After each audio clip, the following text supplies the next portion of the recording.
नमस्कार साथियों, स्टैटिट्यूड में आप सभी का बहुत बहुत स्वागत है। मैं हूं वैभव। एनसीईआरटी का अगला चैप्टर पढ़ेंगे जो कि हमारा अध्याय 4 है और इसका नाम है किताबें और कब्रें, हमारा अतीत। इसके अलावा हम पिछले 3 वीडियो में एनसीईआरटी को कवर कर रहे हैं।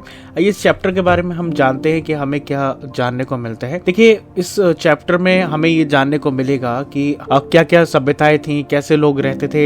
इसके अलावा हमें यहाँ पर प्राचीन भारत के इतिहास के बारे में एक रोमांचक यात्रा भी जानने को मिलेगी। हम ये जानेंगे कि पहला वेद, जिसे कहा जाता है सबसे प्राचीन वेद, उसमें क्या लिखा गया है, कैसे उसको बनाया गया है, क्या हमें बताता है।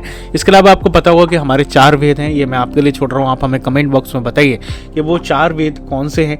इसके अलावा हम ये भी जानेंगे कि प्राचीन काल में दफन की प्रथाएं क्या थी, समाज की संरचना कैसे थी, लोग कैसे रहते थे। इससे पहले हम वीडियो बना चुके हैं हड़प्पा सभ्यता पे भी। हमने जाना था कि 5000 साल पहले लोग कैसे रहते थे। तो आइए अब इस वीडियो को शुरू करते हैं। अगर वो वीडियो नहीं देखी है तो देख के आइए। उससे पहले मैं आपको एक छोटी सी एआई के द्वारा जनरेटेड क्लिप दिखा रहा हूँ, जिसको देखिए और आपको इसको समझने में आसानी होगी।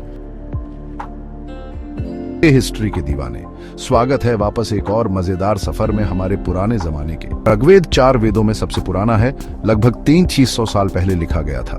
इसमें 1000 से ज्यादा भजन हैं जो अग्नि, इंद्र और सोम जैसे देवताओं को समर्पित हैं। ये भजन कई सदियों तक जुबानी याद रखे जाते थे और सिर्फ 200 साल पहले लिखे और छापे गए। भाषा वैदिक संस्कृत। इतिहासकार ऋग्वेद जैसे स्रोतों और खुदाई में मिली चीजों से पुराने सोसाइटियों के टाइम से में पता लगाते हैं। तो दोस्तों, वीडियो पे हम वापस लौटते हैं और आइए सबसे पहले हम ऋग्वेद से शुरू करते हैं। ऐसा हम मानते हैं कि ऋग्वेद की रचना लगभग 3500 वर्ष पहले हुई थी। ये 4 वेदों में सबसे प्राचीन है और अगर इसकी संरचना की बात करें साथियों, तो इसमें लगभग 1000 से ज्यादा सूक्ति हैं, मतलब प्रार्थनाएं हैं जो विभिन्न देवी देवताओं की स्तुति में लिखे गए हैं। और अगला बात यह है कि प्राचीन काल में ऋग्वेद को केवल याद किया गया और सुनाया जाता था। कई सदियों बाद इसे लिखा गया और लगभग 200 साल पहले इसे छापा गया है। अब मैं आपसे एक प्रश्न पूछ रहा हूँ कि अगर ये लिखा नहीं गया था या फिर मतलब सिर्फ सुनाया जाता था और सिर्फ प्रार्थनाएं लिखी हैं, तो हम इसके बारे में जान कैसे पाए कि इसमें क्या लिखा है?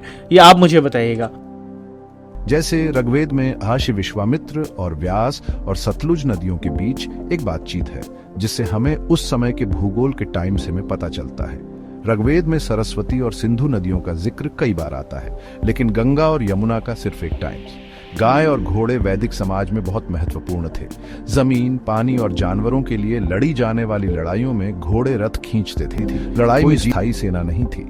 युद्ध के फैसले सब मिलकर करते थे और कुशल योद्धा सरदार बन सकते थे। अगली बात है कि हम जानते हैं कि समाज कैसा था, वैदिक समाज, और वहां पर युद्ध और संस्कृति कैसी थी। देखिए, वैदिक समाज में युद्ध भूमि, पानी के स्रोतों और मवेशियों पर अधिकार पाने के लिए लड़ाई लड़ी जाती थी। इसके बाद अगर हम बात करें समाज की संरचना, तो कैसी थी? समाज में जन और विश्व शब्द पूरे समुदाय के लिए प्रयुक्त किए गए थे और ऐसा कहा जाता है कि आर्य और दास के बीच भेदभाव था। और ये भी एक बात आती है कि राजा स्थायी शासक नहीं होते थे।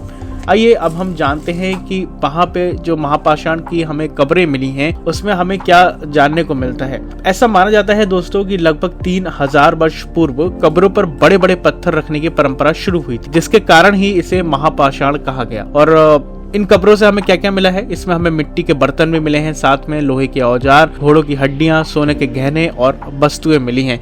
याद होगा कि पिछली वीडियो में हमने हड़प्पा सभ्यता पढ़ी थी, हड़प्पा सिविलाइजेशन। उसमें हमने जाना था 5000 साल पहले लोग कैसे जीते थे, क्या रहते थे। इसलिए मैंने कहा कि वो वीडियो देख के आएंगे तो इसको समझने में आसानी होगी। पिछली 3 वीडियो में हम यही पढ़ चुके हैं। सबसे पहले हमने जाना कि हमें इतिहास को क्यों पढ़ना चाहिए। इसके अलावा हमने ये जाना कि आदि मानव जब इस दुनिया में आया तो उसने कैसे जीना शुरू किया। उसके अलावा हमने 5000 साल पुरानी सभ्यता पढ़ी और आज हम लगभग 3500 वर्ष पहले हैं। और इन जो कब्रें हैं, इनसे संकेत हमें क्या मिलता है? इनसे हमें ये पता चलता है कि प्राचीन समाज में आर्थिक असमानता का पता चलता है। अब वो कैसे? अब देखिए, अगर एक कब्र हमें मिल रही है जिसमें मिट्टी के बर्तन हैं और दूसरी कब्र में सोने के गहने हैं, तो सीधी सी बात है कि असमानता का प्रतीक तो दिख ही रहा है ना। कोई व्यक्ति अगर मृत्यु हुई है तो उसके साथ उसका सामान रखा जाता है। अगर किसी व्यक्ति के साथ मिट्टी के बर्तन है और दूसरे व्यक्ति के साथ उसी के बराबर में सोने के गहने रखे हैं, तो ये सीधे सीधे पता चल रहा है कि इसमें असमानता है।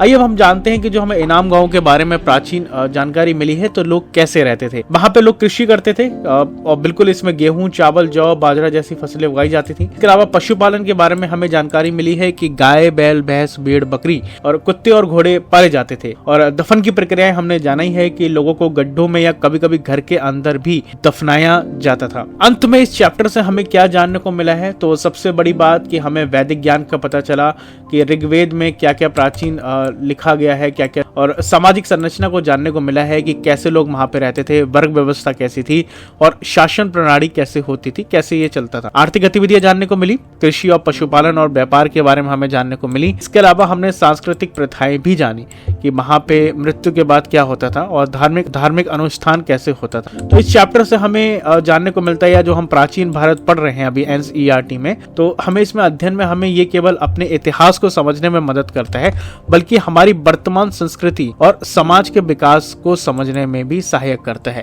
तो आज की वीडियो में हम इतना ही रखते हैं। अगर आपको वीडियो अच्छी लगी हो तो बिल्कुल हमारे साथ फीडबैक शेयर करिए, कमी लग रही हो तो वो भी बताएं। आप लोग सब्सक्राइब नहीं कर रहे हैं तो सब्सक्राइब करके जरूर जाएं। मिलते हैं अगली वीडियो में। अपना और अपनों का बहुत ज्यादा ध्यान रखिएगा। नमस्कार। लगभग 3000 साल पहले कब्रों पर बड़े बड़े पत्थर रखने की परंपरा, जिसे महापाषाण कहा जाता है, शुरू हुई।